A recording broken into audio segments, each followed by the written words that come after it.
What's up, everybody? Welcome to this week's edition of 5 Minutes of Management. As always, I'm Frank Kalman here with Rick Bell. Rick, we got a great lineup of in-person events this fall for Workforce as always. We've got Focus coming up on... Workforce Focus, November 9th in Boston at the Ritz-Carlton. So a day-long event with all sorts of great conference speakers and topics. So, and it's sort of this blend of HR, of technology and benefits. So come and find out about the cross-section of those two areas. Yeah, and if you're tired of us pitching Workforce Focus on this video, you should attend. I mean, it is going to be a fantastic event.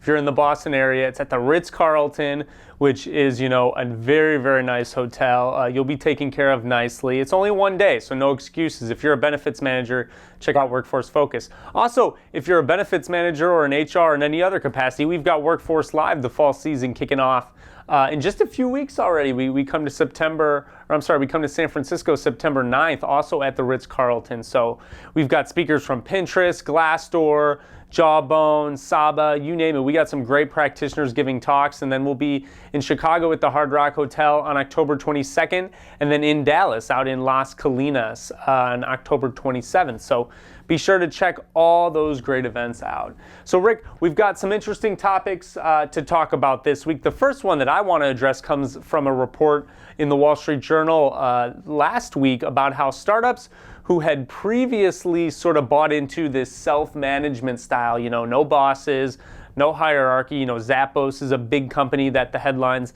have kind of been writing about on this area. Well, basically a lot of these companies, as they've grown under the self-management philosophy, are basically coming down to earth and saying, wait a minute, you know, we're not getting things done on time. We need middle managers. According to the journal, one such company, Treehouse Island Inc., based in Portland, Oregon, it's an online coding school, was a huge proponent of this self-management style. And up until its business started growing and enrollment shot up, you know, their CEO said that the experiment broke, that they had to kind of come back down to earth, implement middle managers. Things weren't getting submitted by deadlines. So something to think about. A lot of these new management philosophies sound great in theory, but a lot of companies, especially startups, are finding out that it doesn't always work in practice. Well, give them credit for admitting, okay, it didn't work. And instead of trying to go through and just not be able to be successful,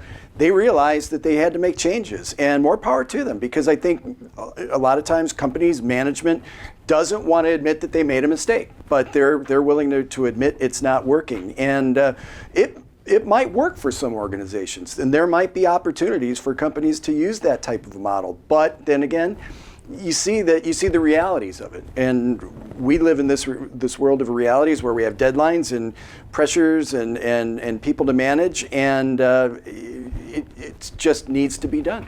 I think the biggest culprit in this discussion is the prospect for growth. You know, a lot of these startups started in, you know, a garage or a tiny room, 4 or 5 people, and having that sort of, you know, utopian self-management style works out great in that environment. But when things grow and your organization is popping out new employees, you know, you need to institutionalize a lot more process. And ultimately, you know, as we see with Amazon.com, you know, another former startup has grown dramatically. They have to institute a lot of corporate management practices that a lot of these startups really don't agree with. So I think that's the big culprit there. What else we got, Rick? Well, Frank, you know, we've been rolling along with this recovery up until today in the stock market situation, but the recovery has been slow. It's been happening. But, you know, it's not really been decided where the growth is actually taking place. Well, according to the story in the Wall Street Journal, correct? Yep. Yes, a Reuters story, actually, I believe. According to a study Monday in Georgetown University's Center on Education and the Workforce, the U.S. economy now has about 1 million more jobs in occupations that rank in the top third of the income and 800,000 more in the bottom third. So it's that middle third, however, that has yet to really see that sort of recovery that was lost during the recession. So Frank, I mean, there is a large chunk of people who aren't feeling it, but the upper portion definitely is, according to this Georgetown study. No real news here. I mean, we know that the jobs portion of that is the actual news out of that study, but for a long time, the economists have been writing that really the recovery is felt by the highest earners and the lowest earners. It's been those middle class earners that have really kind of got stuck in a purgatory here during the rally. So as Rick said, we kind of had a flirtation with a crash today. Who knows what that might mean for the future of the economy, but keep an eye on wages is essentially the big thing to follow when it comes to the jobs picture. If wages aren't growing, that means that middle third is really still in a rut. So got to watch out for that on the jobs. And as you know, it's like we really don't hit that roller coaster with the stock market until early fall. Usually it's October when you have the crashes and the cycles. So there's still a lot that can happen between now and then. And of course, when these things happen, it's like people start thinking about their 401ks. It's like, oh my God, I'm going to pull all my money out of the bank and stick it in my mattress. So don't do that. Well, you could if you want to, but it's like here we are. We're giving you financial advice. Yeah, listen to us. Anyway, so anyway, that's where the economy is really starting to see the recovery, though. Yep. Well, that's all we got for this week's edition of 5 Minutes of Management. For Rick Bell, I'm Frank Kalman. We'll see you next time. Be sure to check out Workforce Focus November 9th. And then we got Workforce Live in San Francisco on September 9th. So if you haven't registered for those events, seats are going fast. Get your butt in the seat in those places.